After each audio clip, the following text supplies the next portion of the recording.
Donc moi je me présente, donc je suis psychiatre dans le service du professeur Lançon et je suis addictologue.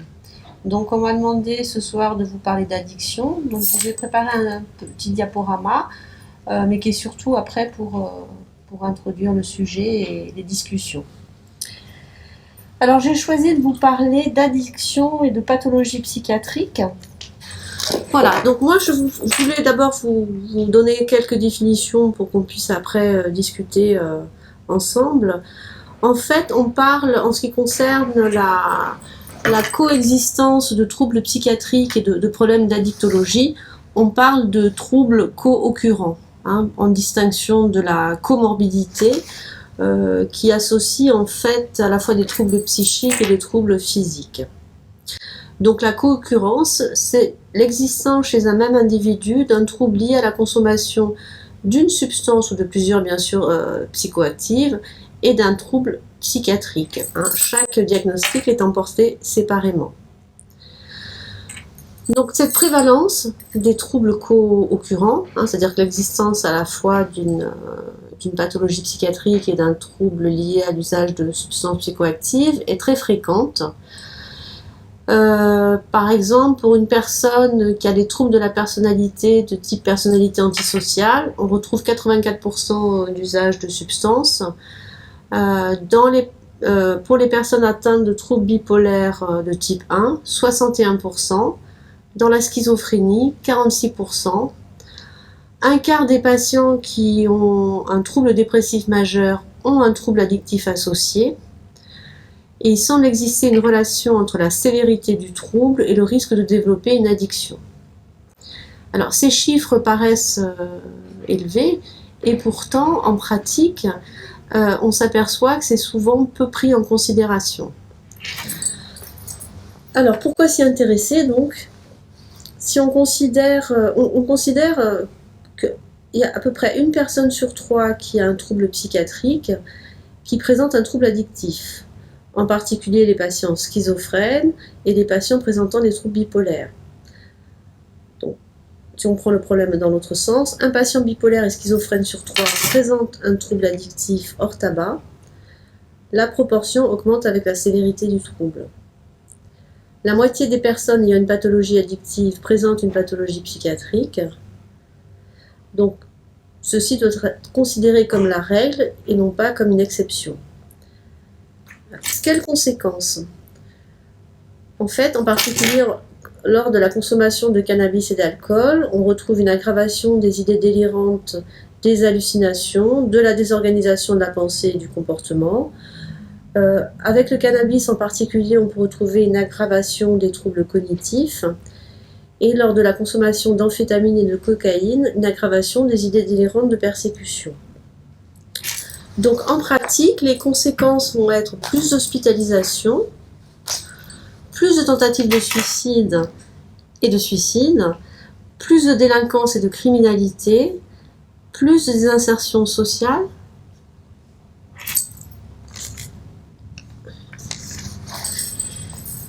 une moins bonne compliance au traitement, une augmentation des rechutes.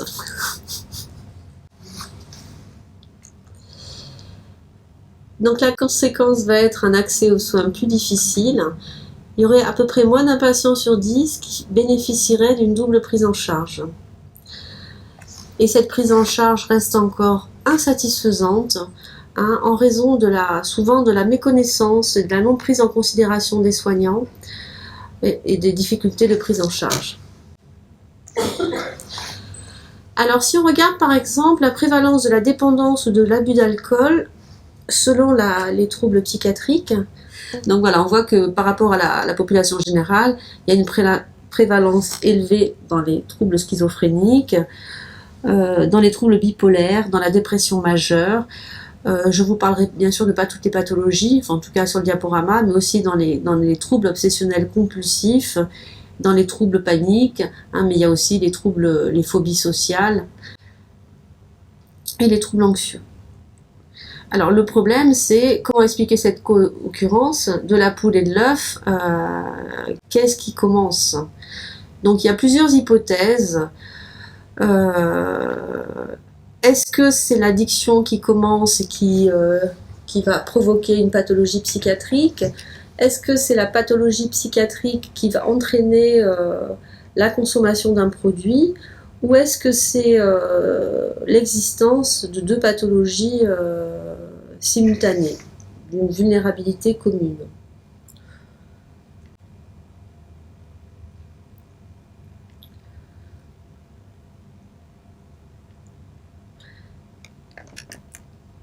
Donc là, je vous ai mis ce diaporama, puisqu'on parle de l'usage de substances, pour vous montrer que l'usage de substances psychoactives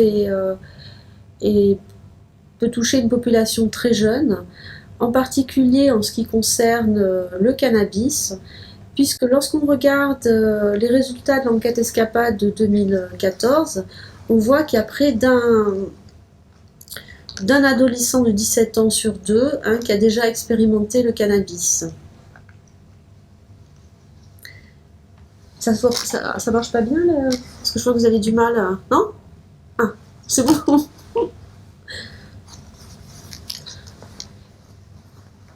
Et que la consommation d'alcool, si on regarde la prévalence, elle est l'expérimentation. L'expérimentation, ça veut dire avoir essayé au moins une fois dans sa vie. C'est presque à 100%.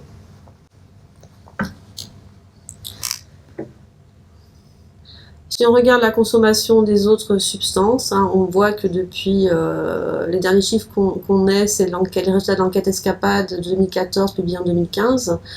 On voit qu'il y a une augmentation de pratiquement toutes les substances. En particulier MDMA, ecstasy.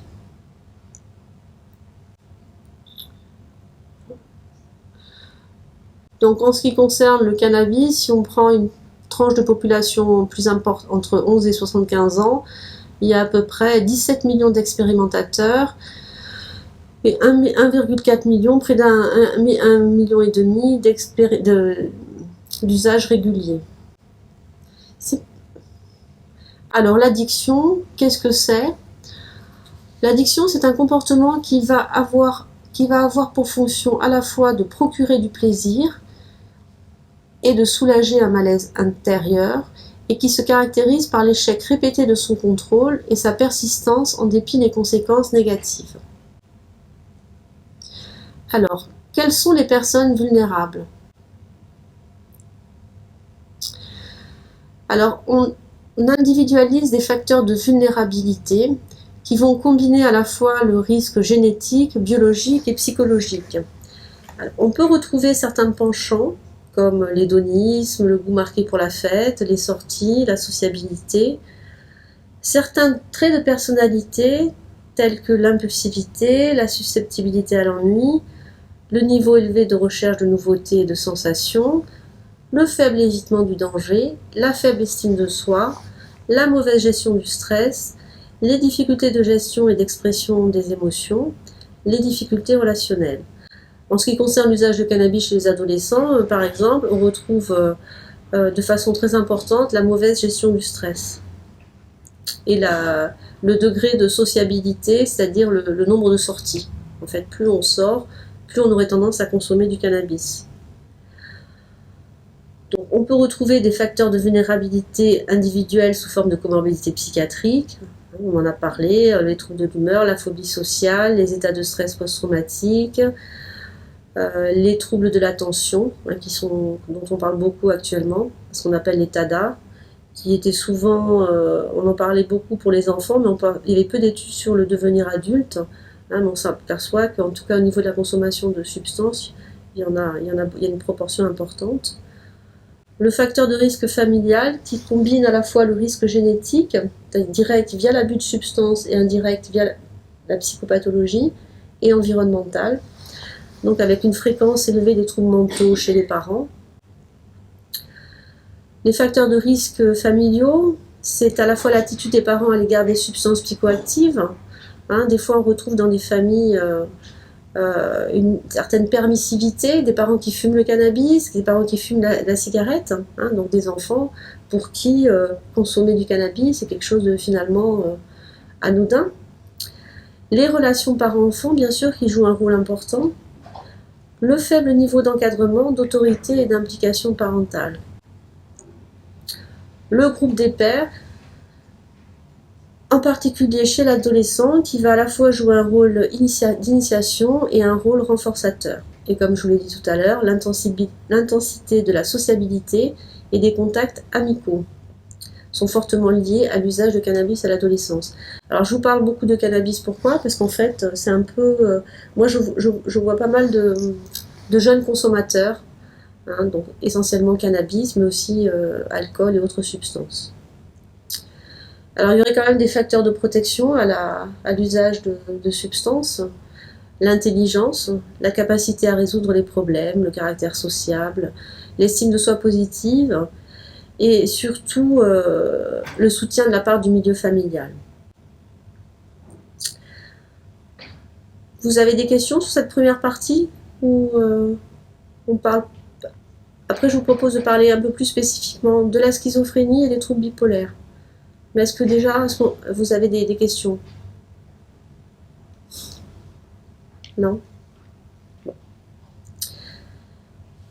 L'abus et la dépendance au cannabis sont fréquents en population schizophrénique, hein, puisqu'il est à peu près de 15 à 40%.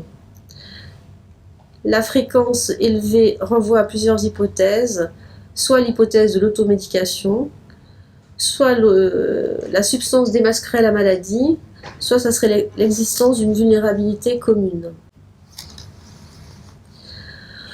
Alors l'hypothèse de l'automédication, comme pour toutes les substances psychoactives, est discutée. On dit que ça correspondrait à un tiers des patients, mais bon, hein, comme je vous l'ai dit, il y a un grand point d'interrogation.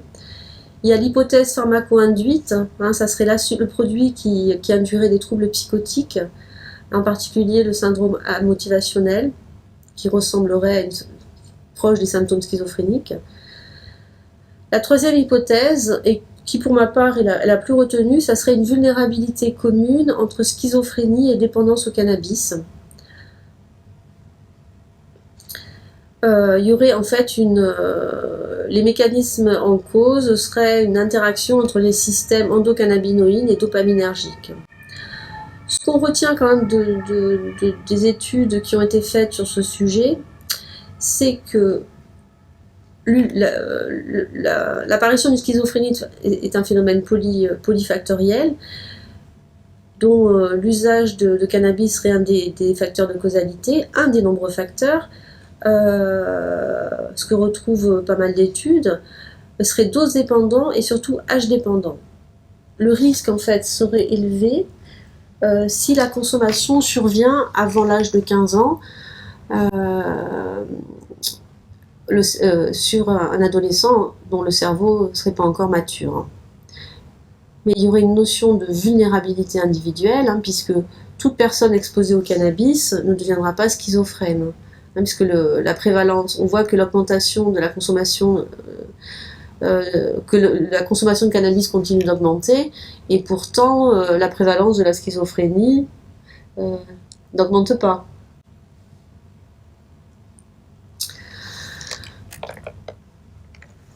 En ce qui concerne le tabac, moi je m'intéresse depuis peu, parce que souvent le tabac c'est la substance qui est un peu mise de côté, mais à la prise en charge de patients dépendants au tabac. Et on se rend compte de la forte prévalence du tabagisme chez le patient schizophrène, puisqu'elle est entre 60 et 95%, avec un nombre de quantités de cigarettes fumées plus important par jour, un âge de début plus précoce. On trouverait une dépense beaucoup plus importante, avec des taux de nicotine et de cotinine, qui est un des métabolites de la nicotine, plus élevés, et un sevrage plus difficile.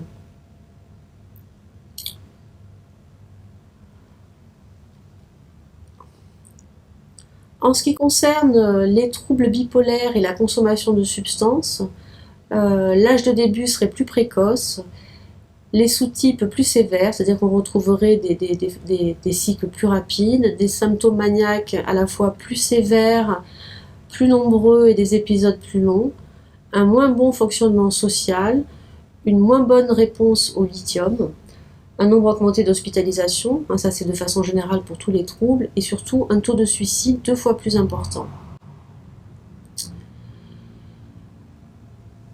Devant l'usage d'une substance psychoactive, quand faut-il suspecter un trouble bipolaire?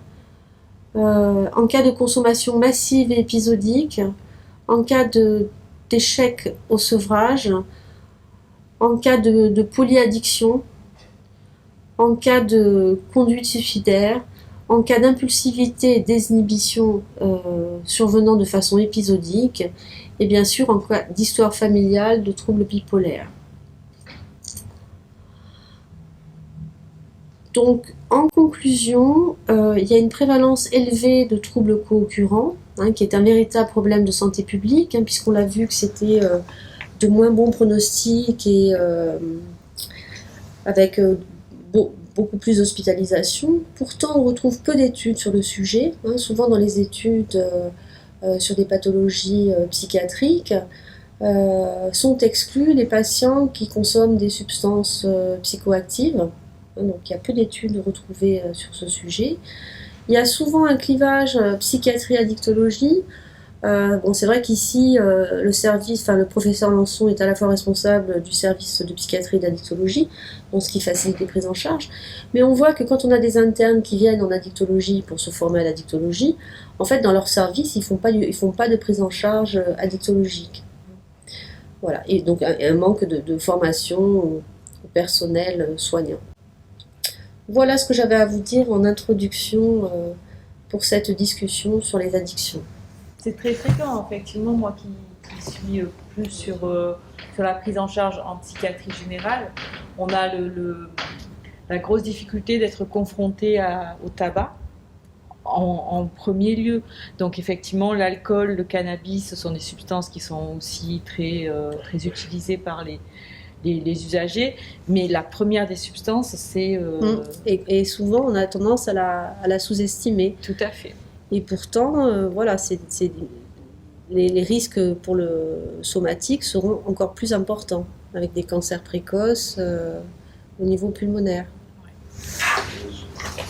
J'ai un fils qui est schizophrène, donc il est addict au tabac, à l'alcool et au jeu.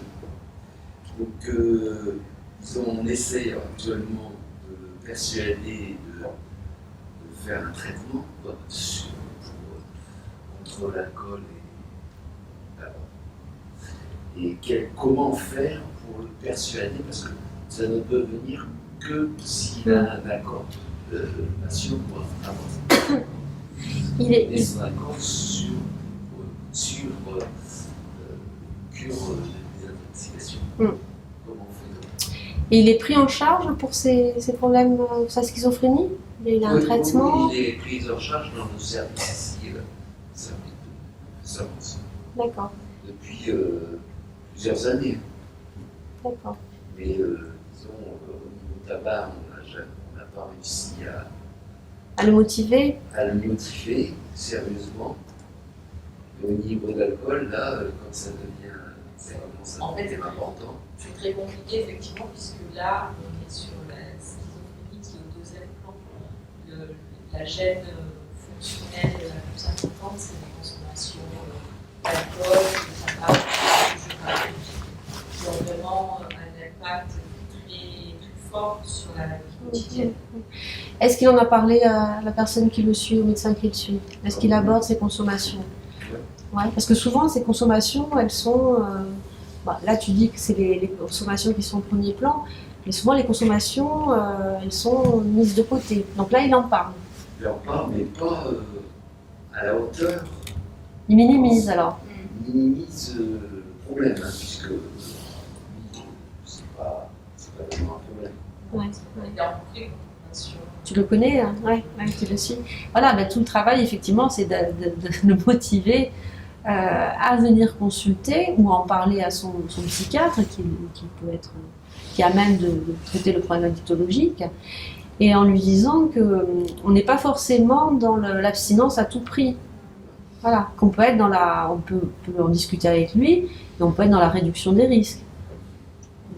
Parce que nous, on reçoit des patients qui viennent pour le tabac, qui sont pas trop motivés, mais au fur et à mesure des entretiens, effectivement, qui les apprendre ce qui concerne le tabac, à réfléchir aux cigarettes qui sont automatiques, à celles qui sont des cigarettes indispensables et plaisir. À partir du moment où on leur dit qu'on ne va pas leur demander d'arrêter d'un coup, mais qu'on va les aider à gérer, généralement ça se passe, ça accroche mieux. Voilà, mais encore faut-il effectivement qu'il y arrive. Parce qu'après, le problème du sevrage à tout prix, d'abord ça marche en général pas si ça ne vient pas de la personne. Et puis, pour être franc, quand même, dans les hôpitaux psychiatriques, c'est là où il y a quand même une consommation très importante de produits, et en particulier de tabac, hein, parce que voilà, donc c'est vrai que c'est compliqué. Il faut amener à le motiver, il faut arriver à le motiver, et au fur et à mesure, ça va. Et effectivement, on n'est pas sur un discours d'arrêt. Ouais, voilà. On est sur un discours de réduction des risques, là de prendre un peu de recul, et peut-être d'arrêter temporairement s'il est d'accord pendant quelques jours, quelques semaines, pour après pouvoir tranquillement diminuer sa consommation, ou en tout cas contrôler sa consommation. Mais là, le discours, peut-être que ça va faire son chemin, mais pour l'instant, ça reste encore très difficile. Ce qui est très parlant, moi je dose le monoxyde de carbone. On a un appareil là pour doser le monoxyde de carbone, et ça c'est parlant. Donc quand on a, parce que des taux qui sont très élevés et qu'on montre aux personnes en disant la pollution c'est ça, un parking c'est ça, et là vous avez le même taux que dans un parking souterrain fermé, ça les interpelle quelque part. Et après, quand ils font l'effort de diminuer et qu'ils s'aperçoivent que le taux diminue, ça peut être un moyen de les stimuler. Alors, moi qui ai travaillé avec toi avec les patients, en effet, je l'ai remarqué. Déjà, lorsque je propose les ouvrages tabagiques, là, comme tu dis, si ça va être possible, je ne vais pas y arriver. Donc, comme le dit Florence, on dit on ne parle pas de sevrage, on parle de la consommation, qu'est-ce qui se passe, pourquoi, de comment, etc. Et j'ai remarqué qu'après le test du monde, en effet, de voir que ça a diminué, ça les rassure. Et que leurs efforts, on bouge. Voilà, même s'ils n'arrêtent pas complètement, voilà, les efforts, il y a des bénéfices à la diminution. Voilà. Après, il y a des groupes aussi il y a des groupes tabac où les gens viennent à différents niveaux de motivation. Enfin, en tout cas, il va y en avoir à la conception à partir du mois de septembre. Le fait de parler d'être confronté aux problèmes des autres, ça peut aider. Effectivement, c'est très compliqué. Et pour le tabac, c'est très compliqué parce que est-ce qu'il y a des stratégies particulières pour les personnes qui sont schizophréniques pour éviter de consommer du tabac? Est-ce qu'il faut mettre plus de patchs? Est-ce que la cigarette électronique, c'est quelque chose qu'ils peuvent utiliser? Est-ce qu'il y a des recommandations particulières pour Non, il n'y a pas de recommandation particulière, c'est en fonction de la personne, en fonction si la personne a envie d'essayer la cigarette électronique, pourquoi pas. Ce qu'il faut savoir, c'est que le taux de dépendance nicotinique est souvent élevé. Donc effectivement, souvent, il peut y avoir nécessité de mettre des patchs, de proposer des substitutions nicotiniques plus importantes. Il peut y avoir, ils peuvent mettre plusieurs patchs et à des très fortes doses. Alors, il faut... Voilà. Alors, nous, ce qu'on fait sur Sainte-Marguerite, puisqu'on a un centre, un XAPA, c'est un centre de soins et d'accueil pour personnes dépendantes, où on peut avoir des livrances de patchs de façon gratuite. Alors, c'est vrai que là, on fait un accompagnement très, très rapproché, on fait un suivi très rapproché. Donc, souvent, les infirmières reçoivent les personnes la première fois, et après, on leur délivre gratuitement les patchs, hein, parce que le fait d'acheter des patchs alors qu'on achète des cigarettes, c'est pas la même chose. Hein.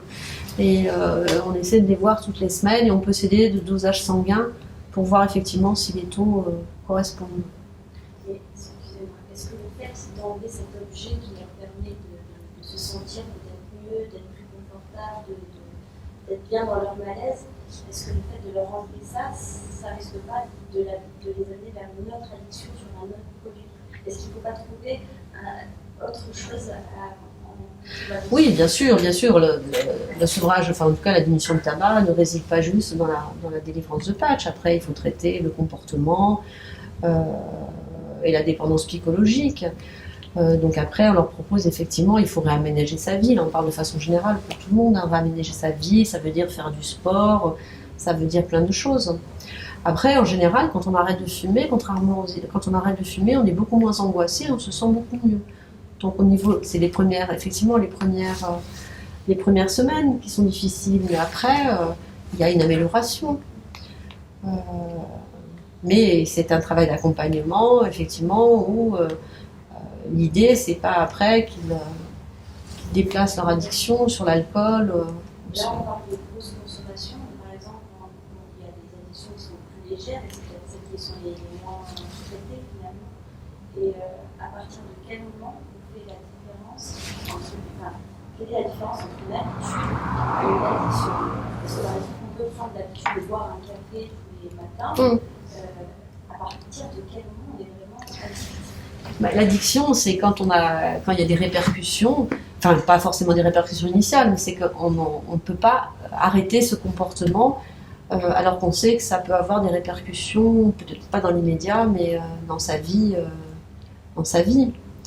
Boire du café tous les matins, c'est une habitude, c'est pas une addiction, effectivement.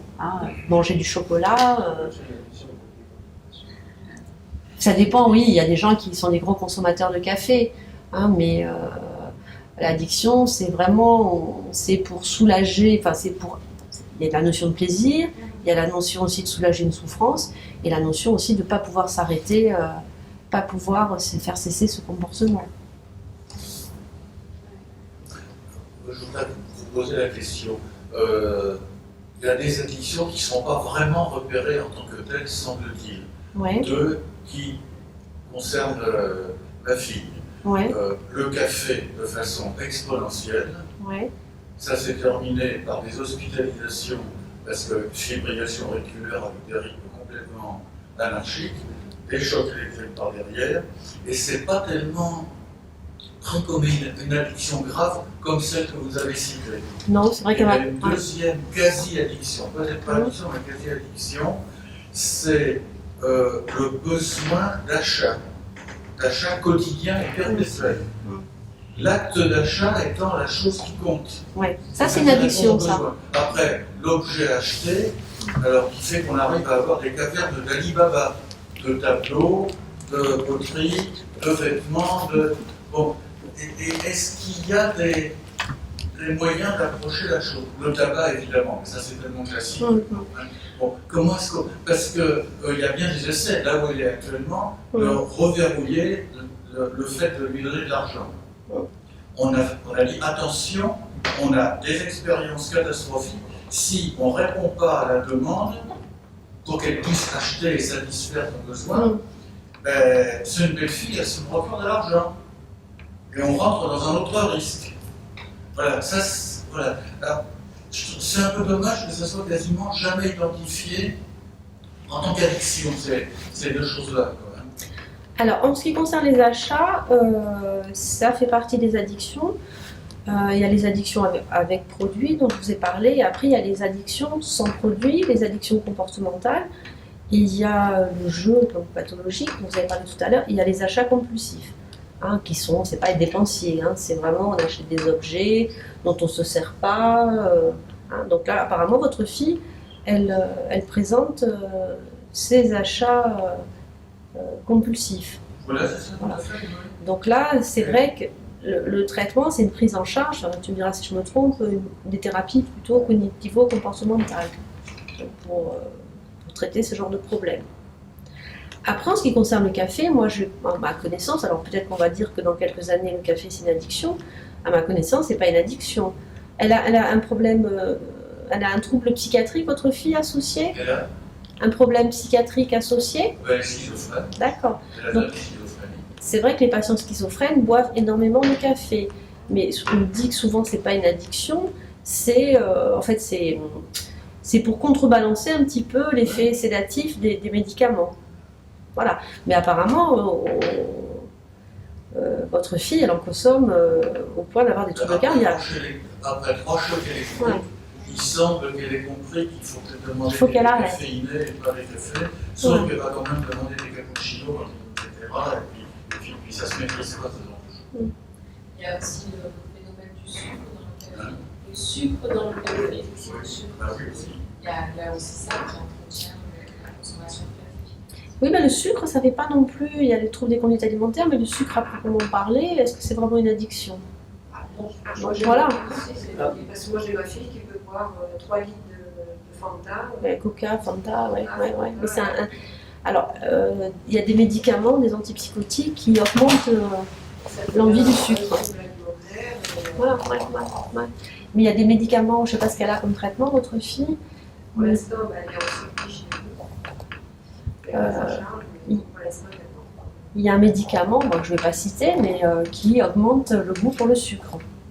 Donc, voilà. Donc, en plus des troubles des conduites alimentaires qui peuvent exister, il peut y avoir cet effet du médicament qu'il faut peut-être changer.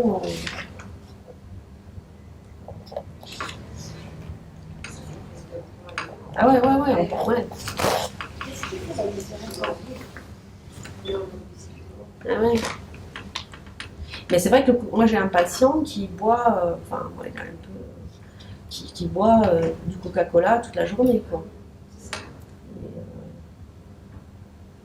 bon, je préfère qu'il boive du Coca-Cola que de l'alcool, mais oui, moi, c'est ce que je mais Comme bon, elle fume en même temps, voilà, à ce point-là, Les questions de la dame. Je voudrais revenir sur l'automédication.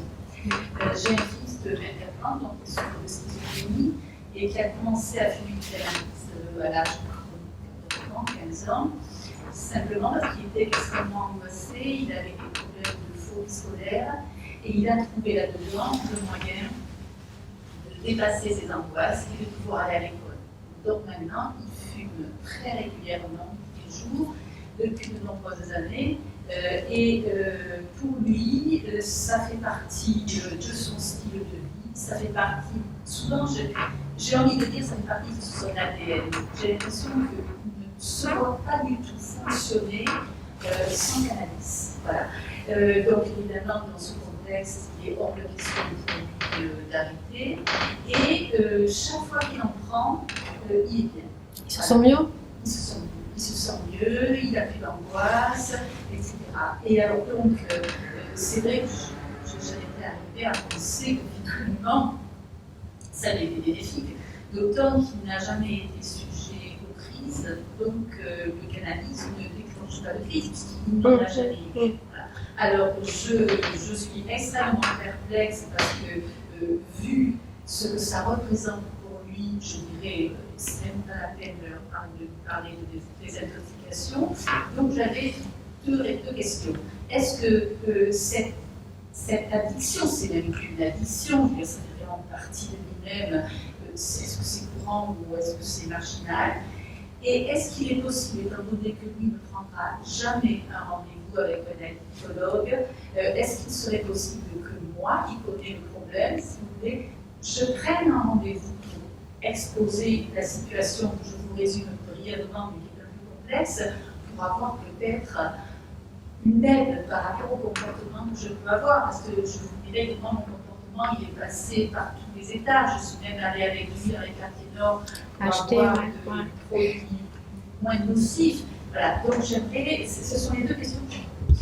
Alors, j'ai pas tout retenu. Donc, vous avez dit qu'il avait commencé à 14 ans parce qu'il était angoissé. Il avait beaucoup d'angoisse, je pense que la maladie était peut-être un peu sous-jacente, et surtout, il faisait de la phobie scolaire. Phobie scolaire. Il ne pouvait plus aller en classe. Et un beau jour, il est allé. J'ai dit, tiens, formidable, ça s'est rétabli. Et j'ai su après que c'était du jour où il avait commencé à fumer. Il a trouvé dans le cannabis, si vous voulez, enfin, je l'imagine comme ça, le courage de dépasser ses angoisses et d'assumer sa scolarité. Et il y a un diagnostic qui a été porté après. avec schizophrène. Schizophrène, d'accord. Et le fait de fumer du cannabis, ça aggrave pas le délire, les hallucinations Non, parce que je dirais, disons que c'est toujours resté pareil, c'est-à-dire relativement modéré, mais de l'autre côté, il n'a jamais été sans cannabis. Voilà, donc il ne sait pas comment sans le Donc, cannabis. je ne sais pas, évidemment, lui, il est hors de question pour lui d'arrêter. Voilà, pour lui, ça lui permet d'être moins angoissé, ça le calme, ça l'aide à réfléchir. Voilà, donc j'avoue que je suis très perplexe par rapport à ça. Mais il consomme dès le matin? Ah, il consomme toute la journée. Et la quantité? Pardon? Et la quantité? Ah, en quantité très modérée, parce qu'évidemment, moi je modère par l'argent. D'accord, il consomme combien à peu près? Ah, on doit consommer par jour, mon Dieu, si ça se chiffre en grammes, je vais peut-être vous dire 2 grammes, 3 grammes, c'est difficile à dire pour moi. Ou en argent, et ça va représenter 30 € par semaine. D'accord, donc c'est pas... Ouais, d'accord. Voilà, ça a été réduit, on est parti de 80, mais j'ai fait du forcing pour m'en soit. En fait, c'est toute la journée. Hein, c'est toute la journée. Et il n'a jamais eu de production délirante, des hallucinations Oh, tout à fait au début, ça va être c'est délirante. Et après, ça a été terminé. Donc, il n'a jamais de gros états délirants. Mais lorsque je parle avec lui, je sens que parfois, derrière son discours, il y a quelques petits trucs qui sont un peu anormaux, quoi. Mais je dirais que ce n'est pas flagrant. Voilà. Alors, des fois, il m'a dit, mais laisse-moi. Une fois, j'ai demandé à sa psychiatre, est-ce qu'il vaut mieux un Valium ou un joint? Parce que j'en étais arrivée à me demander ça. Et je me pose toujours la question. Et juste après, mais qu'est-ce qu'il fait la journée? Il travaille? Il fait quoi la journée? Rien du tout. Voilà. Et voilà, c'est devenu aussi Voilà, l'occupation. Le problème, c'est qu'effectivement, il n'a jamais arrêté de consommer du cannabis, donc il ne se rend pas compte qu'il serait peut-être beaucoup mieux. Parce que l'histoire de la poule et de l'œuf, c'est que le cannabis, sur le moment, ça soulage, ça diminue l'anxiété, hein, mais c'est momentané. Mais après, de façon chronique, ça aggrave l'anxiété et la dépression et toutes les pathologies, en fait. Et du coup, comme ça aggrave, et ben, la personne continue à consommer. Donc c'est le cercle vicieux. Donc il faudrait d'abord, vous pouvez venir consulter dans le service que pour vous, justement pour parler à quelqu'un, pour un petit peu demander des conseils. Ça, c'est possible de prendre un Bien sûr, oui, rendez-vous, bien ce sûr. soit moi qui- Bien sûr, pour voir un petit peu qu'est-ce que vous pouvez faire, en expliquant qu'effectivement vous êtes passé de ce qui est assez fréquent, de la répression entre guillemets à l'accompagnement. Oui, mais non, je fais ça par l'argent. Je suis Voilà, là, voilà, je suis voilà. prenante, puisque je restreins, je ne donne pas plus de temps par semaine, et après, c'est bon. Après, il faut qu'il arrive, alors peut-être avec sa psychiatre, à faire, vous savez, tout bêtement, avantage à consommer, inconvénient à consommer, avantage à arrêter, inconvénient à arrêter. Alors, je sais que ça c'est bien courant, bien sûr, Ouais. mais par contre, je ne sais pas les échanges qu'ils ont, je suppose qu'on Ouais. doit leur parler, mais qu'on doit bien voir qu'il n'est absolument pas partant pour arrêter, et donc finalement, on ne peut pas lui préconiser une désintoxication, etc. Ouais, mais sans arrêter, effectivement, on peut lui dire que là, il fume du matin au soir, donc il fait rien de sa journée, il est motivé pour rien, donc peut-être de ne fumer que le soir, ou de ne pas fumer avant midi, déjà pour commencer. Et vous pouvez lui dire que vous allez aller voir quelqu'un par rapport à ça, parce que ça vous questionne, ça vous pose des problèmes. Ok, je m'en ai rendu. Merci. Après, on peut peut-être expliquer aussi que dans la prise de distance avec le produit, il y a plusieurs étapes. Donc, la première étape de contemplation, la deuxième étape de contemplation. Donc, peut-être que tu peux expliquer ça mieux que moi, Nathalie, et dire aussi qu'on a des outils aussi pour faire avancer les personnes qui entrent dans un processus de changement et justement les aider à avancer dans ces étapes. Oui, effectivement, il y a une phase où on n'a pas du tout envie d'arrêter, il y a un moment où on se dit il faudrait que j'arrête, mais plus tard. Après, on se dit allez, ouais, j'arrête, et là, on essaie d'agir, on fait tout pour arrêter. Donc là, effectivement, il y a des entretiens motivationnels par les psychologues du service qui sont possibles. Mais d'après ce que j'ai compris, les questions, c'était plus comment amener la personne à venir consulter. Serait-ce Disons, comment mettre un terme, j'ai bien compris qu'on n'arrête pas tout de suite, mais on est depuis 10 ans, on est dans ce processus, je comprends bien que ça n'arrange pas sa maladie, et au contraire.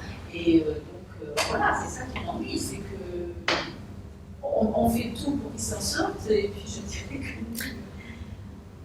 C'est vrai qu'idéalement, mais c'est facile à dire vu de l'extérieur, hein, c'est pour ça qu'il vaut mieux aller voir quelqu'un, mais idéalement, il faudrait pas l'accompagner pour acheter le Ah non, produit. c'est fini. Ah d'accord, voilà. Non, ça fait partie, ça a été une phase, parce qu'il y en a eu beaucoup.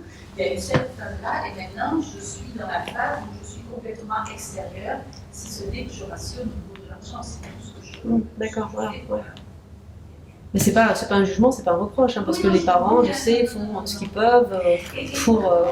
Est-ce que statistiquement, si on dit à beaucoup d'addictions, je suppose que les addictions, on les trouve principalement chez les personnes jeunes, enfin les patients jeunes, et que les années filant, cette addiction diminue? Pas forcément. Ça dépend des addictions. En ce qui concerne le tabac, pas forcément. Le cannabis, ça dépend ce que vous entendez par jeune. Moi, j'ai des patients de 40-50 ans qui continuent à consommer. C'est vrai qu'au fur et à mesure, donc comme le soulignait Florence, hein, la motivation, c'est quelque chose qui évolue, qui se travaille, et puis qui, des fois, on est hyper motivé. Moi, j'ai des patients, des fois, ils sont super motivés, ils viennent pour diminuer, et puis je les revois un mois après, je suis plus du tout motivée.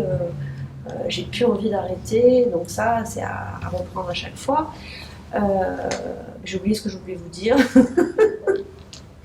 Mais... Sur les patients Et peut-être jeune. Voilà. Mais après, c'est au fur et à mesure, il faut que la personne, elle se rende compte d'elle-même que ça nuit à sa santé, à la fois physique, mais quand on est jeune, on s'en moque, mais à la fois psychologique. Et moi, je peux vous donner l'exemple d'un patient que je suis depuis quelques temps. C'est un patient qui a fait une bouffée délirante aiguë, suivi dans un service de psychiatrie voisin, voilà, qu'on m'a adressé pour la prise en charge parce qu'il consomme du cannabis. Donc, quand il est sorti, pendant l'hospitalisation, il a arrêté de consommer, il est sorti, tout de suite après, il a reconsommé. Donc moi, je continue à le voir, à lui donner un traitement, à le voir régulièrement, mais lui avait repris sa consommation de cannabis. Hein, pourtant, il était informé des effets de la poursuite de cette consommation. Et là, il a fait un état dépressif très très grave, hein, presque mélancolique, où ce jour-là, j'ai compris qu'il était prêt à mettre fin à ses jours. Donc j'ai appelé les parents et je leur ai dit qu'il fallait l'hospitaliser, parce que là, il avait arrêté le traitement, il ne voulait pas le reprendre, il voulait se suicider, donc j'étais très inquiète pour lui. Donc je l'ai fait hospitaliser je l'ai adressé aux urgences de la conception, ils l'ont gardé quelques jours, et après ils ont réussi à le motiver pour qu'il soit hospitalisé. Donc là il est parti dans un centre qu'avait choisi la famille dans la région parisienne, et donc là il a arrêté de consommer, il a été traité, et donc je le revois hyper bien, il a arrêté et tout, et quelques temps après, de nouveau, il a recommencé à consommer. Mais là, il s'est rendu compte que à la reprise de la consommation, il y a son cerveau qui recommençait, parce que bon, lui, il a des troubles bipolaires, hein, c'est pas la schizophrénie, mais il s'est rendu compte que son cerveau recommençait à s'accélérer, qu'il risquait de nouveau à faire une rechute. Et du coup, là, de lui-même, il a stoppé sa consommation. Donc souvent, il y a besoin, entre guillemets, de rechutes pour comprendre que les inconvénients à fumer sont plus nombreux que les avantages. Voilà, mais bon. Donc des fois, ça peut prendre du temps avant de prendre conscience. Mais c'est pour ça, il faut l'inciter d'abord, il faut vous en discuter avec lui.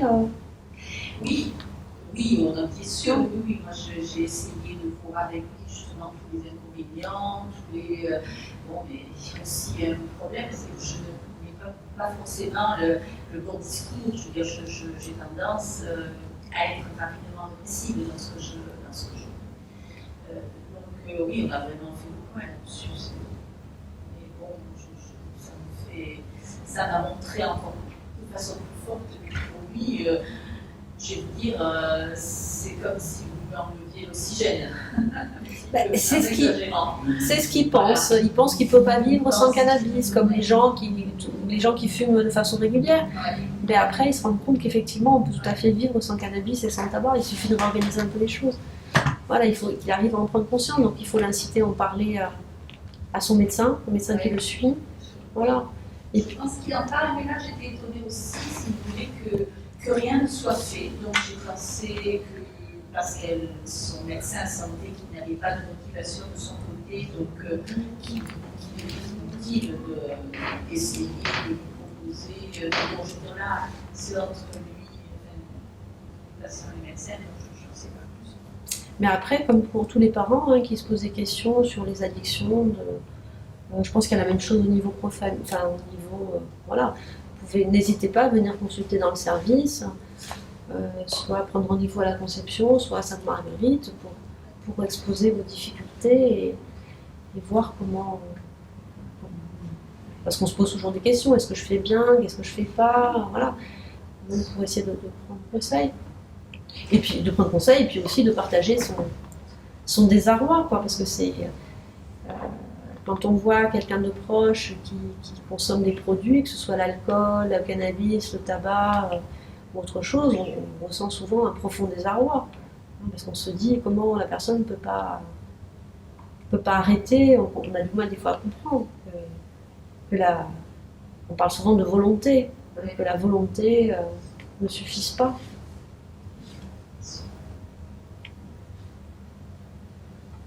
Et au niveau alcool, il y a des médicaments pour contrer un peu. Tu prends actuellement un médicament. Oui. Il prend actuellement un médicament ? Un médicament contre l'alcool. Il a été hospitalisé dernièrement à l'hospitalisation. Voilà, oui, il y a plusieurs. Est-ce que c'est efficace? Est-ce que ça restreint la consommation? Ça dépend des patients. Il y a plusieurs sortes de médicaments, mais il y a des patients qui répondent très bien aux médicaments. Mais le traitement, c'est une béquille, ça ne fait pas tout. C'est pas. À une époque, il y avait un traitement qu'on ne prescrit plus. En tout cas, moi, je ne le prescris plus. Je ne sais pas s'il est encore prescrit, qui s'appelait l'Espéral, où quand la personne buvait, donc c'est un traitement qu'on prenait tous les jours. Et si la personne s'alcoolisait en prenant ce traitement, elle avait un malaise, des sensations vraiment très très désagréables. C'est bien sûr quelque chose de très dangereux parce que vous pouviez finir en réanimation. Donc c'était vraiment, c'était pour que la personne après une aversion totale envers l'alcool et ne consomme plus du tout. Donc à ma connaissance maintenant ça se fait plus trop. Je crois que ma collègue, le docteur Jacquet, qui s'occupe beaucoup de l'alcool, elle, qui en prescrit, mais exceptionnellement. C'est vraiment avec un profil très particulier. Sinon, il y a des médicaments qui aident, qui diminueraient ce qu'on appelle le craving, l'envie de boire. Je ne sais pas si on voit, il y a plusieurs sortes de médicaments. Mais il faut que ça se fasse avec un accompagnement psychothérapeutique. Et ça risque de durer combien de temps?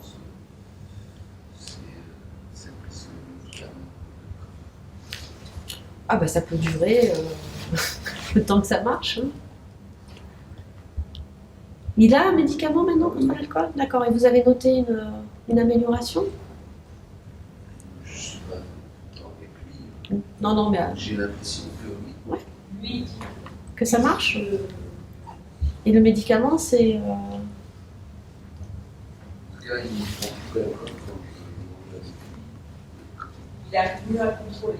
Il n'a pas arrêté. Déjà, c'est pas son objectif. Ouais. Mais effectivement, il contrôle mieux.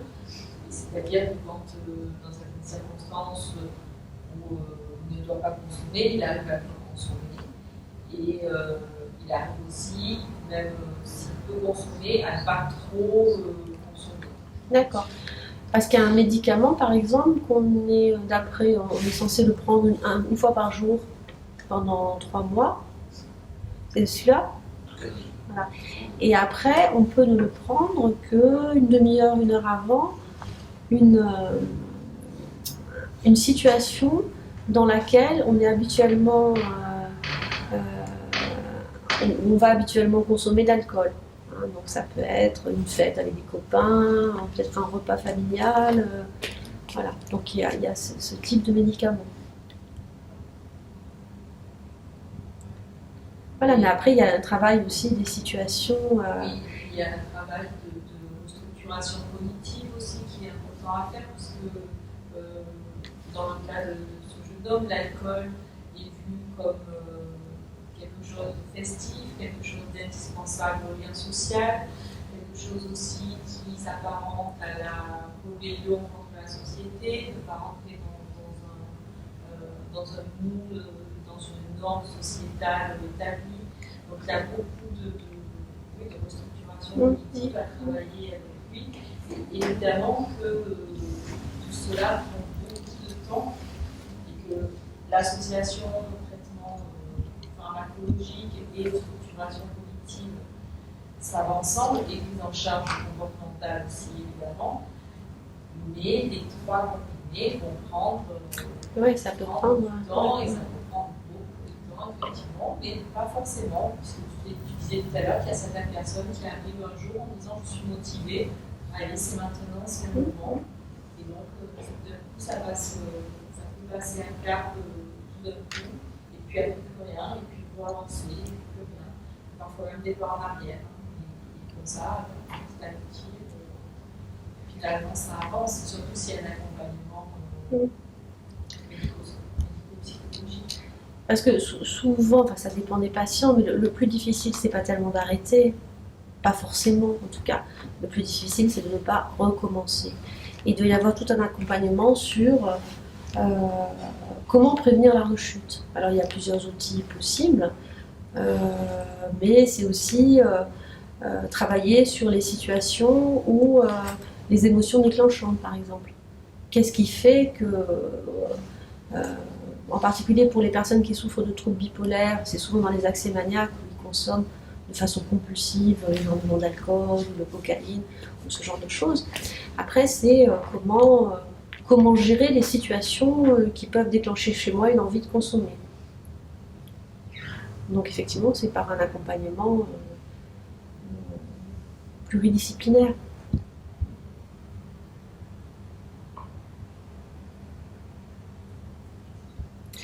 C'est vrai que moi j'ai un patient que m'a adressé un de mes collègues du service, là, qui est un patient schizophrène, qui fumait 30 à 40 cigarettes, je crois, par jour. Donc je pense qu'il avait fait tout un travail d'approche. Voilà. Il est arrivé un jour en me disant, voilà, je suis décidé, je veux arrêter de fumer. Alors lui, les raisons, c'était, bon, on a travaillé, les motivations, bien sûr, c'était essentiellement financier, la raison, voilà, sa santé, mais aussi financier. Et donc, je l'ai vu et je lui ai proposé des substituts nicotiniques, encore une fois, qui n'est pas une fin en soi, mais qui traite au niveau, au départ, la dépendance. Hein, et donc, chez les patients qui ont des troubles schizophréniques, la dépendance est souvent très forte. Après, il y a tout le côté comportemental à travailler et psychologique. Et donc, c'est vrai donc, je lui ai proposé des patchs, il a pris des patchs, et je l'ai revu 15 jours après. Il avait arrêté totalement de fumer, mais il était dans un état proche de la décompensation psychotique. Hein. Il était très anxieux, il était vraiment très très mal. Et on a convenu ensemble de la possibilité de fumer quelques cigarettes avec le patch. Donc c'est lui qui a évalué le nombre de cigarettes. C'est vrai que c'est rare quand même les gens qui viennent vous voir et qui arrêtent d'un coup. Et donc lui, il avait été vraiment très, très discipliné, mais c'était trop difficile pour lui d'arrêter. Donc il est arrivé, donc il a estimé à peu près qu'il avait besoin de 5 cigarettes dans la journée. Donc il avait le patch et 5 cigarettes. Après, la psychologue qu'il a vue lui a conseillé la cigarette électronique. Donc il m'a demandé mon avis. Donc je lui ai dit que c'est lui qui voyait ce qui était le plus utile pour lui. Après, il a cassé sa cigarette électronique et maintenant il a des patchs faiblement dosés. Il fume plus toute cigarette de lui-même, en fait. Il a dit, allez, on baisse à 4 cigarettes, on baisse à 3, on baisse à... Bon, mais maintenant, ça fait plusieurs mois quand même. Il n'a pas arrêté. Mais maintenant, il a toujours un patch, mais un dosage faible. Il ne consomme plus aucune cigarette. Il n'a plus d'envie. Mais il est peut-être un peu plus... il a une quarantaine d'années. Donc il y a eu tout un chemin quand même de... Et est-ce qu'on peut conseiller à une personne qui fume donc des cigarettes de dire écoutez, arrêtez, même si vous arrêtez que 15 jours et que vous reprenez votre consommation dans 15 jours, les 15 jours d'arrêt, ce sera toujours ça de gagner, ce sera une expérience que vous aurez eue. Et puis peut-être qu'après, vous essayez d'arriver un petit peu. Oui, on peut leur dire d'essayer, mais je ne sais pas s'il y a beaucoup de personnes qui arrivent à arrêter le 15 jours. Oui, des fois, le fait de dire qu'ils peuvent recommencer, que c'est pas un arrêt définitif, ça peut aider. Ce qui fait peur, c'est plus jamais. Voilà, donc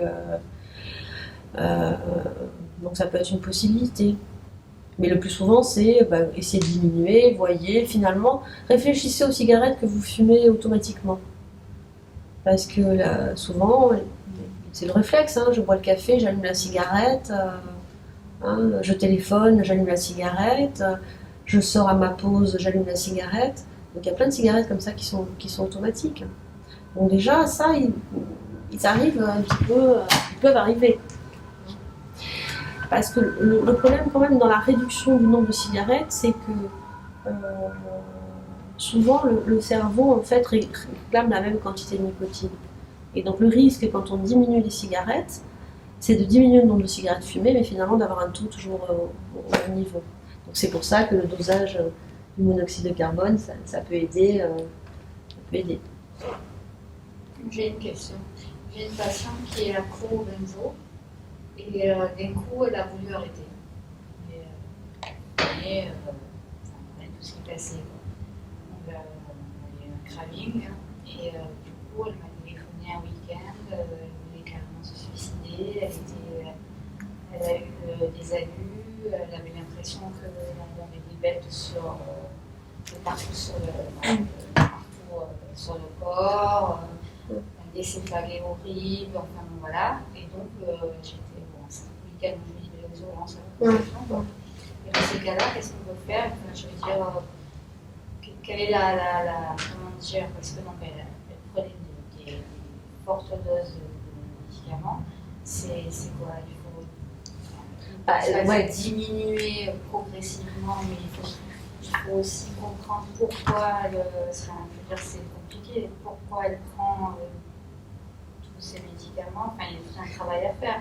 Ouais, mais là il y a plusieurs choses. D'abord, tu as bien fait parce que quelqu'un qui prend d'énormes quantités de benzodiazépines et qui arrête brutalement, le risque majeur. Il m'a dit j'arrête tout, je dis non, surtout pas. Voilà, le risque majeur c'est de faire une crise d'épilepsie, un état de mal épileptique. Donc il ne faut jamais arrêter brutalement. Elle a vomi, elle a tout vomi. Puis après, on avait des malaises. Elle m'a appelé, je dis allez aux urgences. Ouais, non, t'as bien fait. Parce que là, elle avait un syndrome confusionnel quand même. À un moment donné, elle voulait se jeter par la fenêtre. Enfin voilà. Donc, mais c'est vrai qu'elle prenait une petite dose. Et donc après, c'est vrai qu'on a des difficultés d'un point de vue, comme disait Florence, d'un point de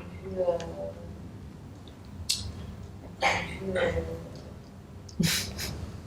Tout ça, à prendre en charge, on a du mal, on ne sait pas quoi faire, on sait qu'on peut vous les adresser, on sait qu'on peut, etc. Mais là, dans ce cas-là, voilà, j'ai un peu des limites, je ne sais pas quoi faire. Donc, parce que là, elle me disait tout ça, et puis elle me disait, j'en ai plus, elle fouillait comme une folle dans toute sa maison, et je ne savais pas quoi faire. Bon, elle est allée aux urgences et ils lui ont redonné des benzodiazépines, et voilà, pour calmer.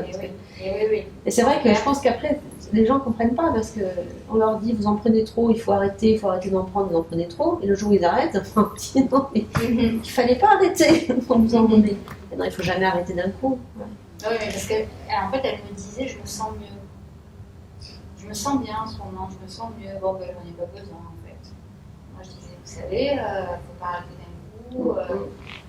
Et je voulais aussi, donc du coup je rebondis d'un point de vue cérébral, comment ça se passe quand on fait un arrêt comme ça, un arrêt brutal en fait au niveau du cerveau, qu'est-ce qui se passe? Et le risque que je t'ai dit, c'est de faire des crises convulsives, de faire des crises d'épilepsie. Ouais.